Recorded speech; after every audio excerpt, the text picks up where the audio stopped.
Okay, we will start shortly. We should be able to start shortly.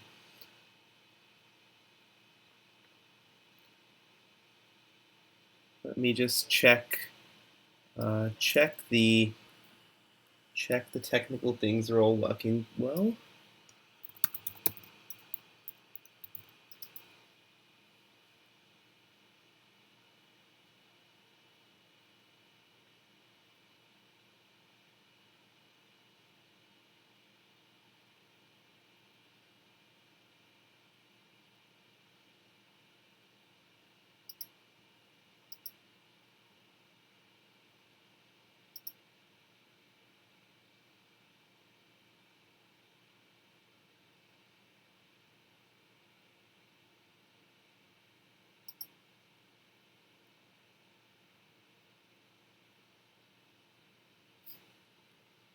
Okay, I think everything is working. I'll just send a message in the chat in case anyone wants to interact.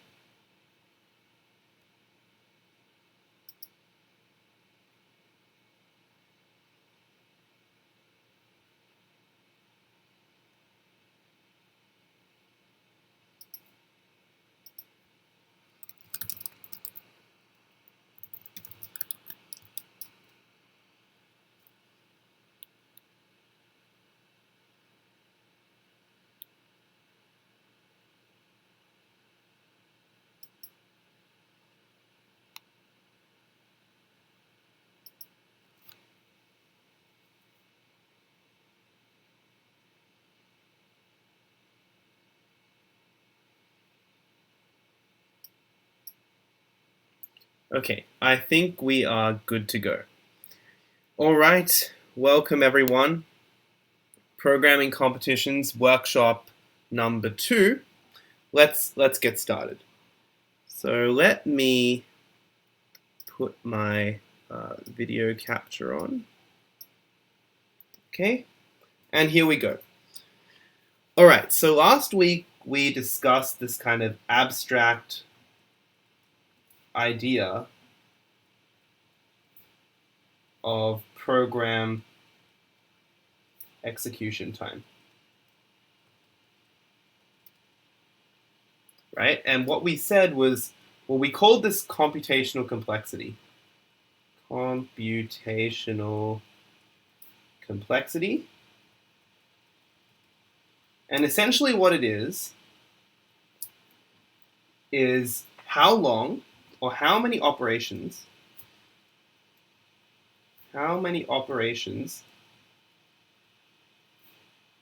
will the program take approximately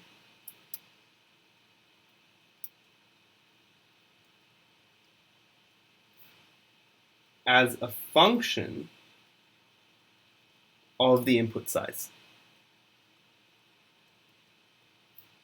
I hope my handwriting is clear enough.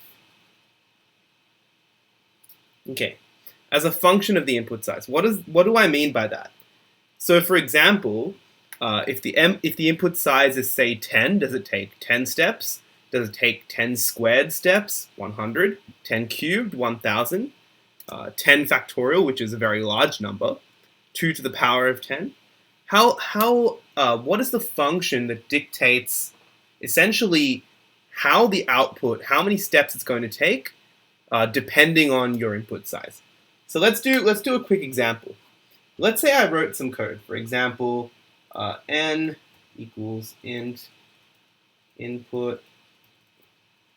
Let's say I'm just writing Python input size.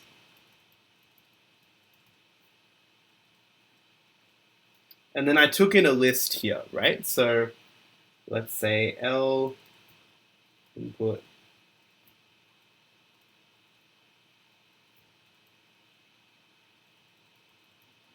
and this list is of size n. Okay, let me push this up a little bit so everyone can see this. Great. So we have a list of size n, and we basically will linear search this list. So we will say something like for I in range n print L sub I, right? L of I. What that means is we just print out every element in a list of size n. Okay? This is essentially what's called an O of n algorithm, meaning it takes approximately n steps. It takes approximately n steps. Sorry, let me just adjust the window size a little bit. So we cover everything. Great. All right, so this is what's called a linear time algorithm. Linear, oh, hang on. Let me push this up. Linear time algorithm. Right, which means that the number of operations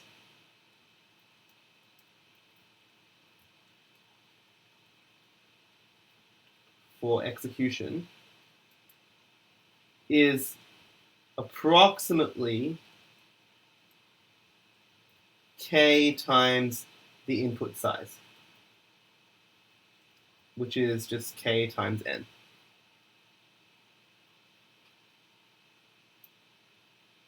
All right. So this is a very, very basic idea. Okay. So what can we use in order to really find out how many operations something is going to take? Okay. So first of all, we can make a few approximations. All right. So first of all, we can say that factors of k or proportionality constants don't matter too much. So for example, if this k was like 5n or 10n, let me push it up, or 10n or 100n, right? It wouldn't matter.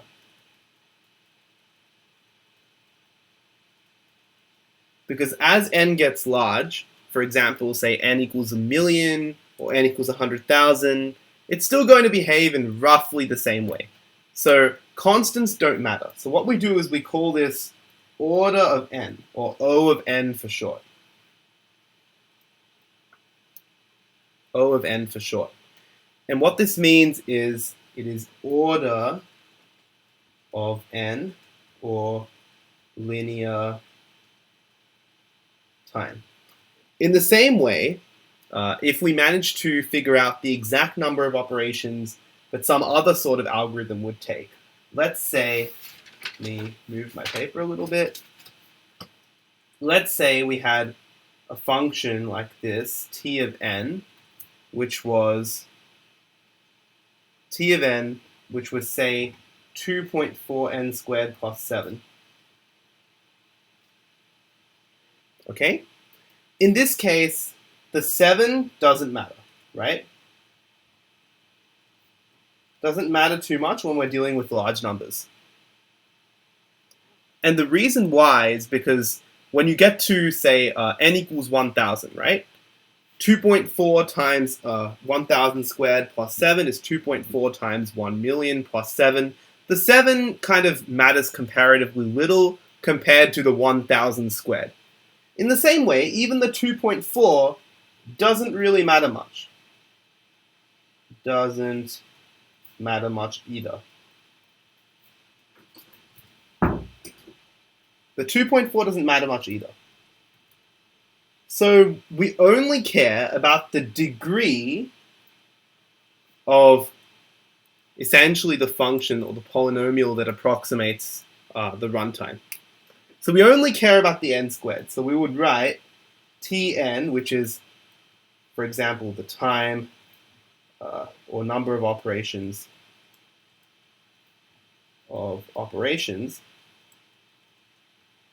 would be order of n squared.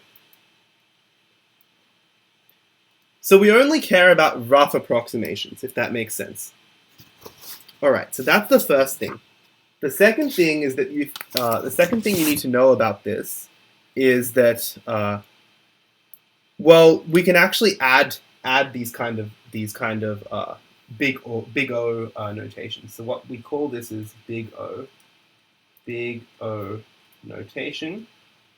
So things we should know is that we can add, and multiply big O. So for example, let's say we had our program was separated into two different functions, right? So let's say our first part was like O of n, and our second part was O of n squared, okay? The entire program would then take O of n plus O of n squared. Let's assume that they're like separate subroutines or something. Now, what is this, right? Well, we have something. What this really is the order of some constant times n plus some other constant times n squared, right? And this, well, this is the most important part, right? The n squared is the most important part of the runtime because it's what determines how this thing is going to scale for large inputs. So we only care about the n squared. We can neglect everything else. So essentially what we care about when we're looking at this abstract measure of time complexity is essentially how it scales for large inputs. Yeah, so I am teaching programming contests. I'm teaching programming contests and algorithm contests. And it's a fun workshop for an hour. Okay. Let's get on with it. So what are some practical runtimes of particular things you might know about? So we've discussed linear search,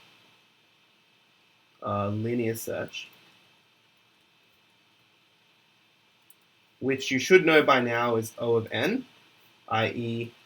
linear time. So for example, if n equals 1,000, approximately 1,000 steps to run. Okay. Here's another one. Sorting. That's something else that you might know a little bit about. You might have had to sort a list before. So sorting a list. This is proportional to n times log n. We'll learn about this soon. But the point is that if n was, say, 1,000, then n times log n is approximately, well, log 2 of n anyway, is approximately 30,000. Let me move my paper so people can see. N log 2 of n is approximately 30,000. So for a list of size 1,000, sorting that list would take approximately 30,000 steps, if I'm right. Yeah, log 2 of 1,000. Oh, actually, I think it's around 10,000. Sorry, 10,000. That's better, because 2 to the power of 10 is approximately 1,024, which is, close enough to 1,000. That's decent. Okay, that's good. What are some other ones? Okay, let's say we wanted to compare n elements to each other. So compare n elements to each other. This is the same as, say, looping through a 2D array of size n.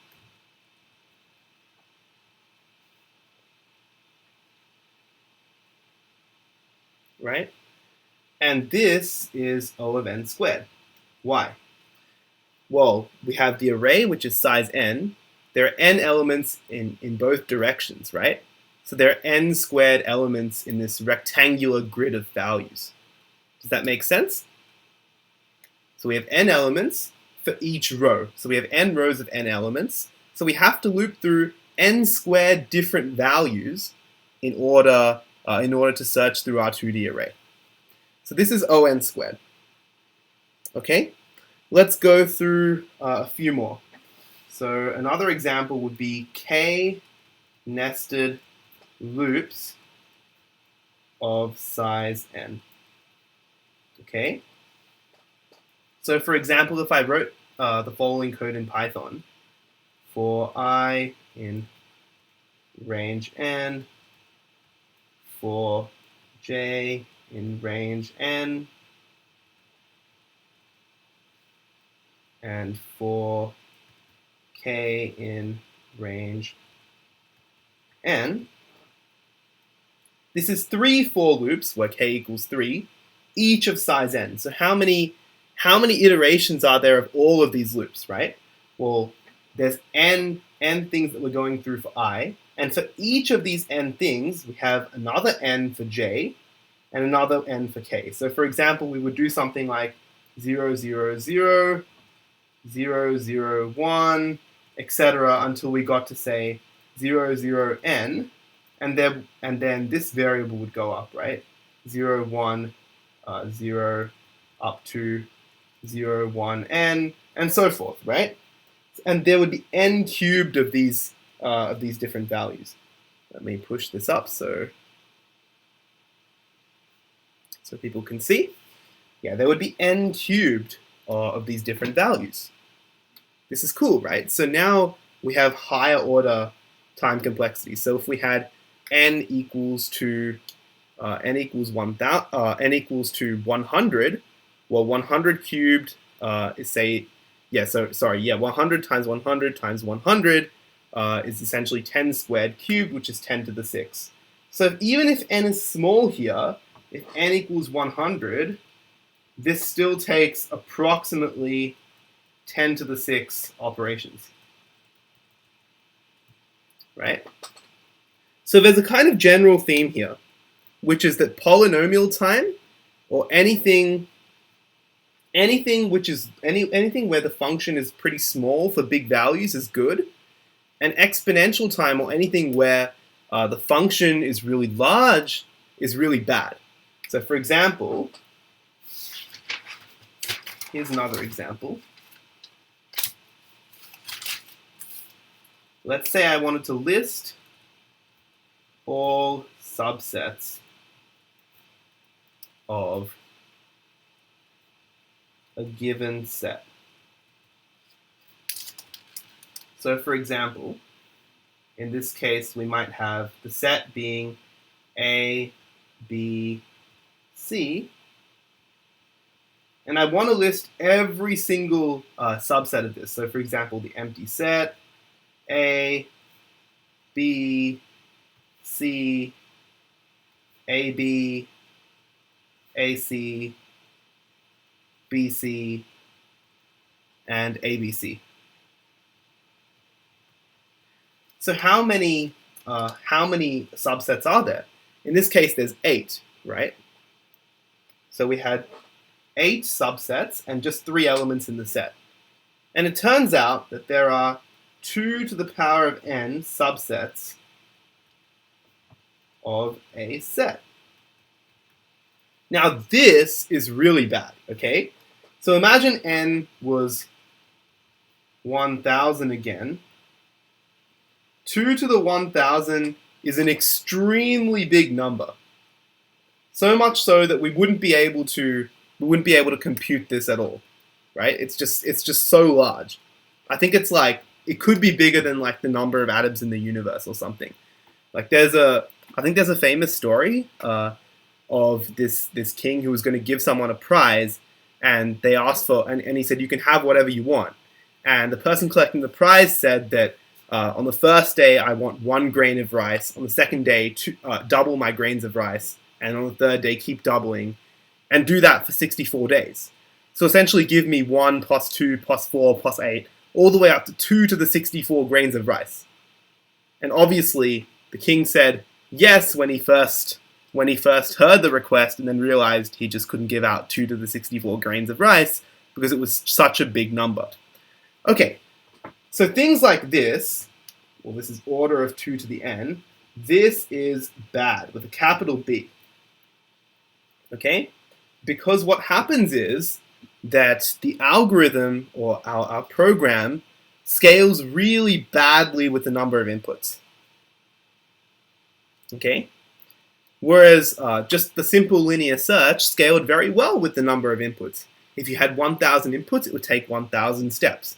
For this particular algorithm, or whatever program we need to do this, for 1,000 inputs, we wouldn't be able to finish in our lifetime. That would be bad. Okay, this is good. So now we have kind of a basic understanding of time complexity. There are some more examples in the notes. So how does this relate to kind of evaluating whether a program can actually run in a second or 2 seconds or something like that? Okay, let's do an example. Okay, so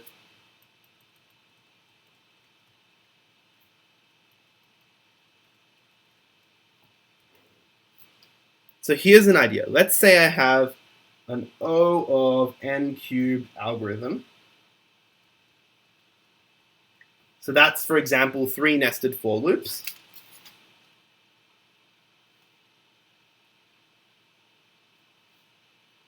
Yep, you guys can see, good. So 3 nested for loops, and let's say I needed to run my algorithm on test cases, and each test case had a time limit of 1 second. So time limit of 1 second. Okay? And the input was between 1 element and 20,000.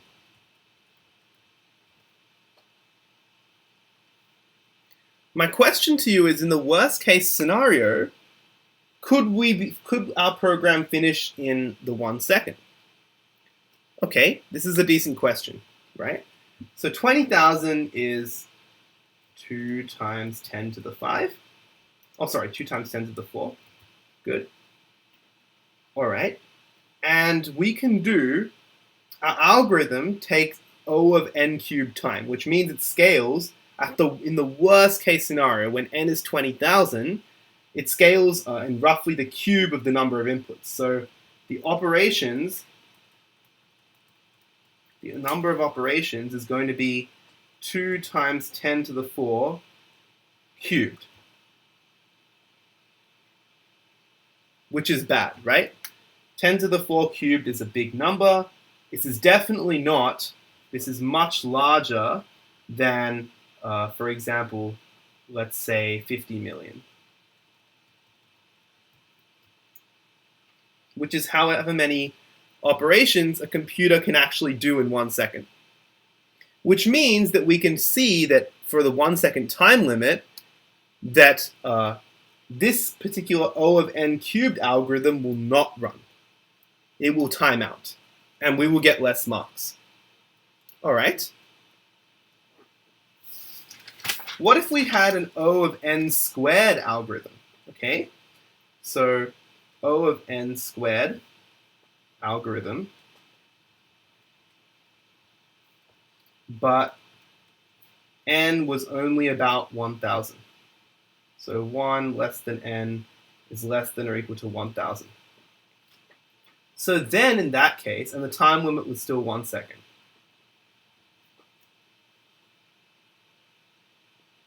in that case, because our algorithm is O of n squared, it scales with the square of the number of inputs. And in the worst case, that number of inputs is 1,000.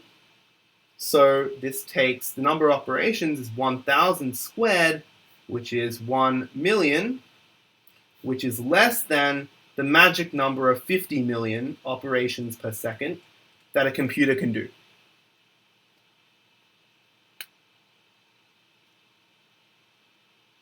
Which means this algorithm would most certainly run within a second. So this kind of abstract measure of complexity can actually tell you which sorts of algorithms might succeed in a programming contest and which ones will not. So this is really good. Now we're going to actually apply this to a real world problem. Okay, we're going to take a programming contest problem, and we're essentially going to do this procedure and see if we can come up with a more effective algorithm. Okay, so let me go to the problem. And the first thing we're going to do is read it out. Okay, so I'm going to read it out with my lovely rolling voice over here. All right. So the first thing we can see is the input and output files. So when we are actually programming, we would create these input and output files as tests, and we would make sure that we have these ready. Okay, time limit 1 second. Well, we've already seen what this is. It means our program must execute within a single second. All right, here's the problem. It has been 5 years since you founded your highly successful online restaurant, Bites and Nibbles, and you have amassed a small fortune. Okay, here we go, flavor text. What this means is we kind of have a fairly exotic scenario, and we kind of have to interpret what we want to do. In need of something to do with all this money, you decide to build an extremely large and luxurious mansion. As usual, something totally weird, but it will introduce our scenario. Of course, you can never live in such a mansion. You would get lost trying to find your way from one end to the other. The only purpose of this mansion would be for people to look at it and admire it. You therefore need to choose a location for your mansion so that as many people can see it as possible. Your mansion will be built on a long road as illustrated below. Okay, we have our long road over here, and we have certain numbers which we don't know what they are yet. Okay, one side of the road is filled with houses, each of the same size. You have done your homework and you have a complete listing of how many people live in each house. Your mansion will cover the width of W houses combined and will be built on the other side of the road. So the mansion will be somewhere on the other side of the road, if you guys can maybe see my mouse. The mansion will be somewhere on the other side of the road. Okay, your aim is to choose a location so that as many people as possible live opposite your mansion. I see, okay. So your mansion has to cover W houses. So it has like a width, and you need to cover as many people as possible, essentially. So for instance, consider the road above and suppose W is 4. There are 4 possible locations for your mansion. Okay, why? So this is part of just reading a programming contest statement. So question everything. So why are there 4 possible locations? Okay, so if W is 4, we have this contiguous gap right here, 3, 2, 5, 1. We have 2, 5, 1, 4, 5, 1, 4, 1, and 1, 4, 1, 3. Right? There are 4 possible locations for our mansion. And in our first location, we would have 3 plus 2 plus 5 plus 1 is 11 people living opposite. In the second location, we would have 12 people living opposite, which is 2 plus 5 plus 1 plus 4. And in the third and fourth location, we would have 11 and 9 people respectively. The best we can do is 12 people, and so you build your mansion in the second location to the envy of the neighbors. Okay, and there's a diagram showing all this, right? Where exactly we put the mansion and how many people are there. Okay, of course this is an example. In reality, the road might be much longer, the mansion might be much larger. Your task is to write a computer program that can choose the best location for you. Okay, now let's read the input. So we have 2 integers, n and w. So for example, in this case, n equals 7, w equals 4, because we have 7 houses, and the width of our mansion is constrained to be 4. Okay, good. Now we have some limits on n and w. Okay? So 1 is less than n is less than, is it 1 million or 100,000? Okay, yep, good. It is 100,000. Yes, it is 100,000, good. And the integer w represents the width of your mansion. So the mansion width can also be as large as the number of houses, or as small or pretty small. It can be 1. All right. Following this will be n lines of input giving the number of people living in the houses. So they'll tell you how many people are living in each house. All right. And what we need to output is the largest number of people that can live opposite the mansion. So in this case, it was 12, right? And that came from 2 plus 5 plus 1 plus 4. The second combo, right? Location 2, 2 plus 5 plus 1 plus 4, and we got 12 people. And we need to always output the maximum number of people that putting a mansion there will give us in order to view that mansion. Okay, now that we have seen the problem, let's kind of try and summarize it. Okay, so more technically, let me go back to my paper.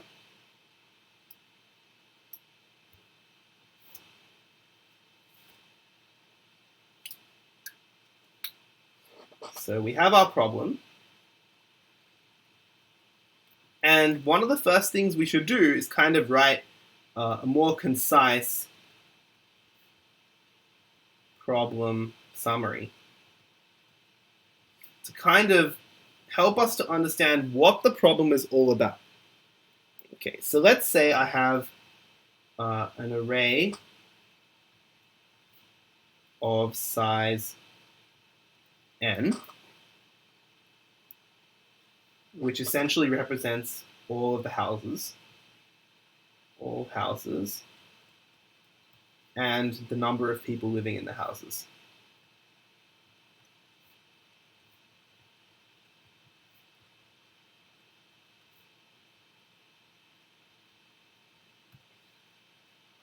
Okay, we have an array of size n.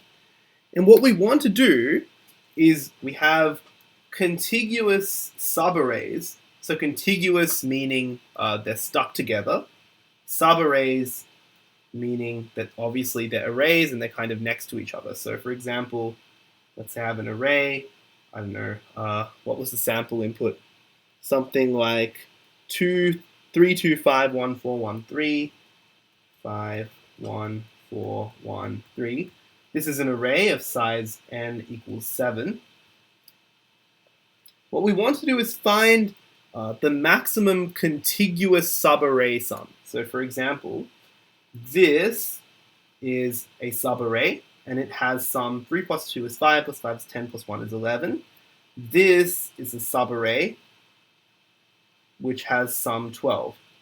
But all of the elements in our subarray have to be next to each other, meaning contiguous, right? So for example, we can't pick this 3, this 2, and this 1, and this 3. We can't do that. Okay? So find essentially the maximum sum of the subarray elements, given that we have a particular size for our subarray, in this case 4, and the elements have to all be next to each other. All right, so now we know that given a particular subarray size and the elements need to be next to each other.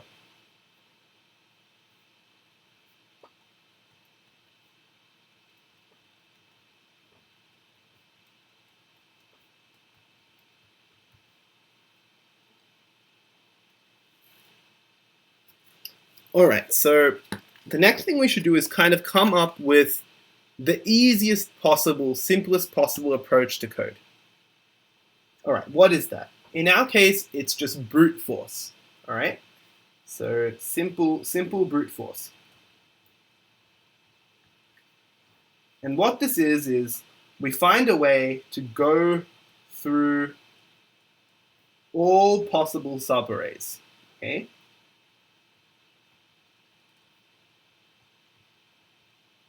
Go through all of them. So for example, we'll try 3, 2, 5, 1, we'll try 2, 5, 1, 4, we'll try 5, 1, 4, 1, we'll try 1, 4, 1, 3. We compute all of the sums. Compute all of the sums. And then find the maximum.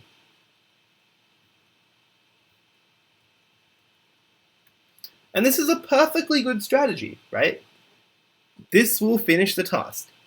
It's correct because we simply go through every possible subarray. There is no subarray of length W that we have not considered, where the elements have to all be next to each other. Okay? So this is correct. So this is correct. Good. All right, so the question is, how many marks is this going to actually score? All right. Well, now we have to evaluate how fast this is going to run. Is this going to run in time for us to score full marks? All right, how are we going to do that? Okay.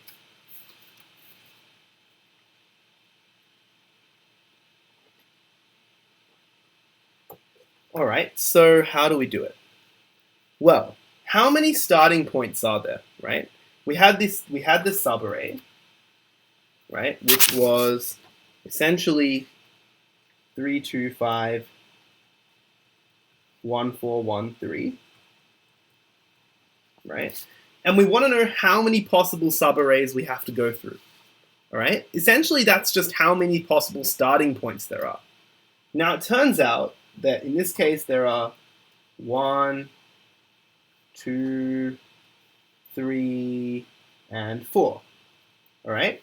And the number of starting points actually depends on both n and w. So in this case, there are n minus w plus 1 possible starting points for the leftmost point of the subarray.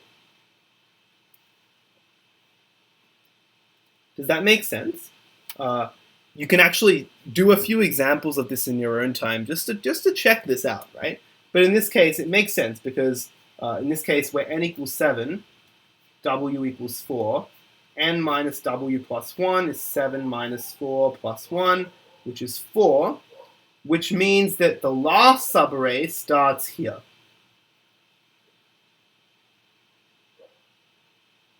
Okay, cool. There are n minus w plus 1 starting points. That's good. So now the main the main computation, right? We have to go through n minus w plus 1 possible subarrays. And for each subarray, we need to compute a sum. Right? We need to go through every single element of the actual subarray and compute its sum.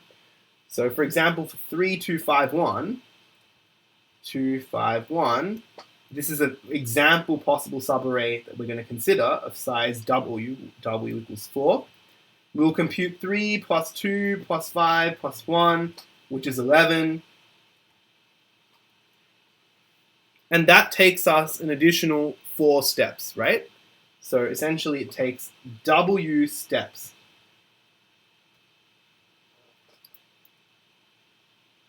So what our program is going to look like is something like this.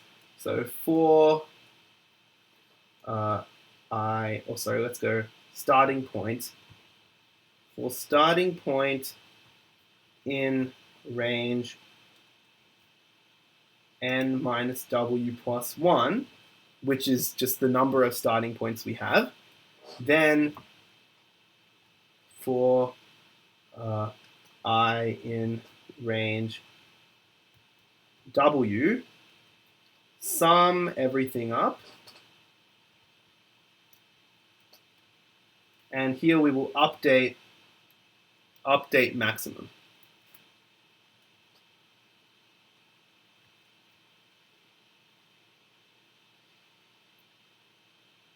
So we have 2 nested for loops. So can we actually evaluate? Can we evaluate how long this algorithm is going to take? So there's 2 for loops, and we simply multiply these 2 things together. Because it's just like our 2D array example where we multiplied the 2 things inside the for loops, because inside each of the first loops, we're doing w things inside the second loop. So what we have is that t of n, or number of operations, is approximately n minus w plus 1 times w. But unfortunately, as we noticed, 1 is less than w is less than n, which means that this is n minus w plus 1 times n. And in the worst case, you can actually work this out. In the worst case, where w is actually n over 2, we get t of n is n squared plus some stuff. So t of n is O of n squared. In fact, I might actually just do this calculation properly. So the way we do this is we set the worst possible thing, worst case, is where w is precisely n over 2, right? So w equals, well, one worst case anyway, right? So then w times n minus w plus 1 is going to be n over 2 times n minus n over 2 plus 1, which is n over 2 times 1 plus n over 2, which is clearly order of n squared. Right? So we don't care about constants, remember. We don't care at all about the constants. As n gets large, this thing is about n squared. Hope my stream is updating correctly. Yeah, this thing is about n squared.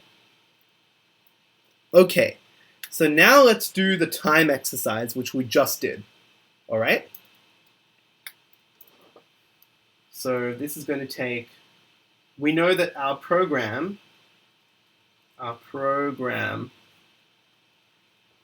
must finish in 1 second. And n, 1 is less than n is less than 100,000. So what's 100,000 squared? It's 10 to the power of 10, which is much, much, much bigger than 50 million. So, how many marks are we going to get? Let's take a look, all right? If we go into the problem statement, it says here, moreover, for 50% of the marks, the input will satisfy n is less than or equal to 1,000. Now, 1,000 squared, as we correctly surmised earlier, was 1 million, which means we can run this sort of algorithm and get 50 marks. Can we get 100 marks? No. So this is why this abstract measure of complexity, called big O notation, asymptotic notation, time complexity, all of these things are really, really talking about the same thing. This abstract measure of time is really, really important. It tells us which algorithms are going to be able to run in time, which algorithms are not going to be able to run in time. So in this case, our naive approach of simply finding all of the subarrays, finding every subarray, taking the sum, and outputting the answer is going to do decently well, but it's not going to get us the full mark. All right, so how do we score 100%? So this is where the kind of fun of programming competitions comes to the fore. Okay, so programming competitions are all about insight. All about insight. Okay, let me go back to my paper.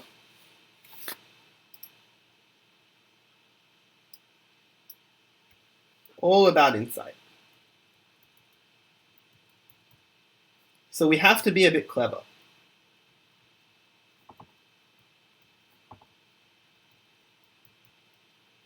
So the first thing to realize is that we have to search every possible subarray, right? There's no way we can avoid that, see?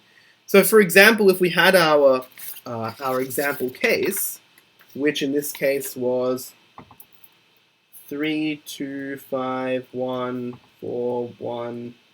Let's say this number was, say, 50,000. Okay?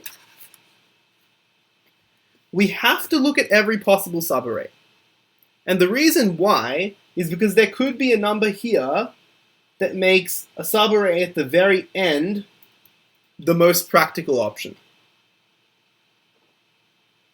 In the same manner, if we had another case where the 50,000 was at the start, then we need to look through that particular case too. So we can't only look at a portion of the subarrays, we have to look at every single one. Alright, so we have to look at every single one, but we have to do it cleverly. So we have to cleverly search through the subarrays.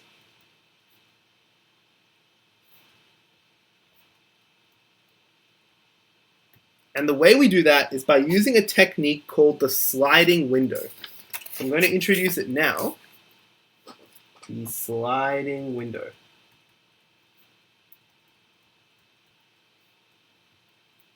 And the point is that it turns out that some of these subarray sums are used multiple times. So for example, the first sum is 3 plus 2 plus 5 plus 1. Okay? The second sum is 2 plus 5 plus 1 plus 4. I'm going to write it like this. 2 plus 5 plus 1 plus 4.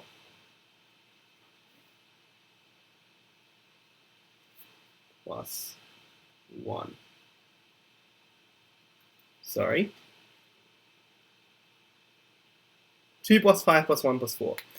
Now, do you notice any similarities between these two sums? Well, the 2, the 5, and the 1 are common. The 2, the 5, and the 1 are common. That might suggest something, right? So what we can do is we can compute our 3 plus 2 plus 5 plus 1, but to compute the other sum, the second sum, 2 plus 5 plus 1 plus 4, instead of just computing it all again, we could do this. Subtract 3, and add 4. So what we're doing is we're dropping one number and we're adding another number. And if we know which exact numbers and which positions of the array we need to drop and add each time, we can actually do this much faster than if we did before. Okay, so for example, when we're doing our 2 plus 5 plus 1 plus 4, we drop the 3, we add the 4. So now what about the next one? We have 5 plus 1 plus 4 plus 1. Okay? We know that 2 plus 5 plus 1 plus 4 is 2 plus 5 is 7 plus 1 is 8 plus 4 is 12. We know that that's 12, right? So what we need to do is we need to drop 2, so subtract 2, add 1. So we know that the answer is 12 minus 2 plus 1, which is just 11. So we're able to get the answers without going through all W elements to sum everything up. And this is what is going to get us our 100 marks. Okay, this insight that we don't actually have to sum everything up, we can actually do this drop and add trick, or this sliding window trick, where we slide along the subarrays, dropping and adding as we go. We drop and add an element. Okay, so now we know what we have to do. Can we actually do it? Okay, does this actually score full marks? Well, the time complexity, let's call it T. This is the number of operations. Number of operations is n minus w plus 1. Because all we're doing is we're going through some number of subarrays, and every time we're doing the drop and add thing. But the drop and add is only 2 operations, and 2 is just a constant. It's not very large at all. And this is O of n. This is great. So somehow, by thinking about the time complexity and how long this algorithm was going to take, we were able to figure out a better algorithm. We were able to understand that by doing the drop and add procedure, we were able to eliminate one of the nested loops, and as a result, we saved ourselves a lot of time. So for 100,000, instead of taking maybe a day, an algorithm of this type, where we do the drop and add, is going to take about a second. So let's go and take a quick look at some code. I want you guys to try and code it yourself, but here's some idea of what you need to do. So what you need to do is, well, we had our n minus w plus 1 subarrays. Okay? Then in each one of the subarrays, if we're at the first subarray, then we have to manually sum it up. But when we're not, we do this thing. We drop, and then we add. Very simple. Drop and add. And we update the maximum. Very simple code, very simple idea. But I think you guys should just should code it up just to understand what that might be like. If we have some time, maybe, okay, we have 8 minutes. We may as well try and code one up. We already have a coded version, but I guess we can try and just kind of get the details of the code on paper. So I'm a bit disappointed that I didn't get time to do any coding, but okay, we can do a little bit. Let's at least revise kind of how to take in the input, how to get the output, and so forth. So let us go into our IDE. Okay, so what we're going to do is we get our input file. Oh, sorry, this is in our output file. What am I doing? No. Let's get rid of that, get rid of that.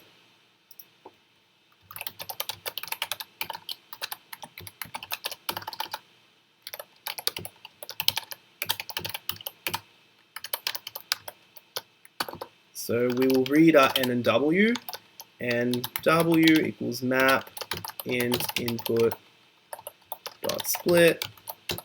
Okay, we will read all of the elements in our array. So for in range n, we make a list. Let's call it houses. Yeah, we'll code it up. What the hell? We'll code it up. So we'll make a list called houses, and we will put everything in. So houses.append f. Oh, sorry, not f input. I meant f.readline. Input file.readline. Cool. Dot split, and houses.append int of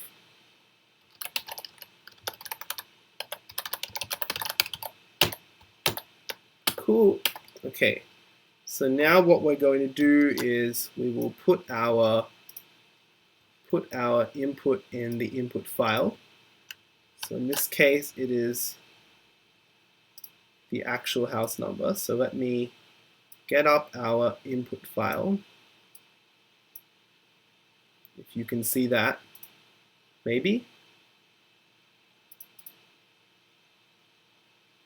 Okay, it's kind of hard to see. All right, but anyway, I'm going to put the sample input inside the file.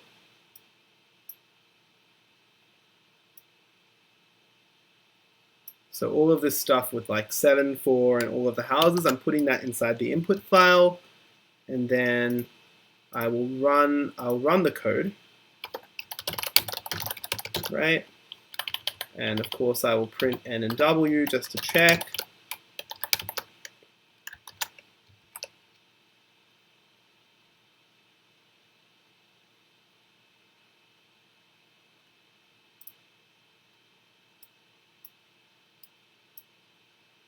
So I'm going to print everything, and this should hopefully come up in the terminal. Just trying to adjust all of the Twitch windows. Takes a little bit of time. Okay, it comes up. That's good. All right, we got our inputs. Now we can do our algorithm, which is very clear. So for I n minus w plus 1. Then we do stuff. So what we have to do is we have to sum everything up. So for we make a sum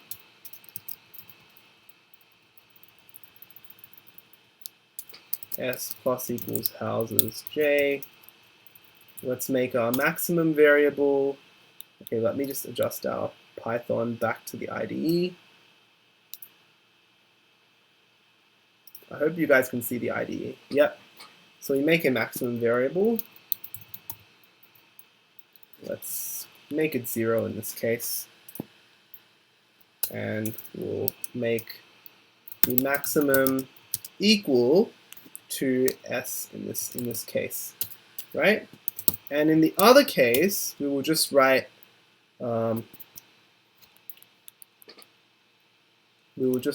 s is equal to s minus houses I plus houses I plus w minus 1. Okay? And if s is bigger than maximum, maximum equals s, print maximum. Something like this will do.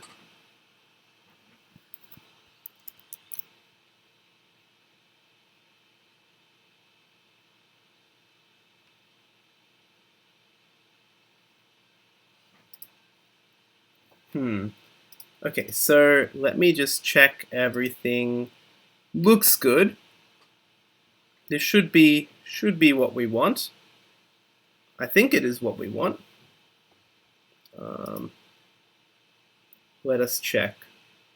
Let's just print s at every iteration. Print s, and we're going to print s over here too, just to check our subarray sums. This is just part of debugging. So we have 11, 2 plus 5. This one is 8. Okay, so we just have to check our subarrays. So in this case, I is 1. So not houses I, we want houses I minus 1. Okay, now let's print everything out. Good. Okay, so let me switch to our Python terminal. So now we can see the correct results. There was a tiny bug with an off by 1 error, which we quickly corrected. We quickly and easily corrected. Okay, so now we have this. So we have our maximum. We've essentially ascertained that there are not too many bugs, so we can kind of remove some of our print statements. We can remove some of our print statements. Get rid of this. Get rid of this. Now we should output our answer. So output file is open. manout.txt. Okay. And then output file dot write maximum input file dot close output file dot close, and we're done. Okay, that's great. We are now done. So we have actually managed to write this program, and we managed to write it very quickly as well. It wasn't too hard, was it? But the point was, we spent about kind of 30 minutes discussing the problem and trying to understand what was going on, and really kind of exploring the problem and arriving at the right insight, and maybe something like 10 minutes coding it up. Because once we knew what we had to do, the actual coding was very simple. We already knew what we needed to code. All we needed to code was a version of that brute force where we go through every possible subarray, where we actually added and dropped everything as we went. So if we go back, if I go back to my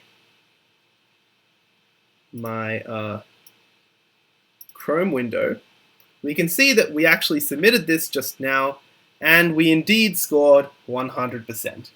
And that is the end of this lecture, basically, end of this seminar on programming competitions. The point was that we needed to look at the problem. We created a concise problem summary of everything. We found a brute force algorithm for this problem, and then we were able to modify the idea. To create a more efficient algorithm using our understanding of time complexity and what was going to run and what wasn't going to run. We understood why the brute force algorithm wasn't going to run, and we modified it to get a more correct algorithm, sorry, not a more correct algorithm, a more efficient algorithm, which did run in time and scored our 100%. Great. We're done. We've coded everything up. And it's over. So I hope everyone enjoyed that. I think this is a very good kind of primer on a very basic technique, sliding window problems, and also understanding how to use time complexity to evaluate an algorithm and how it can be used to suggest different algorithms that you can do and which things are going to work and what won't. So thanks everyone for tuning in on Twitch and on YouTube subsequently. And I hope you'll stick around for the next workshop next week on Monday at 5 p.m. Thanks everyone.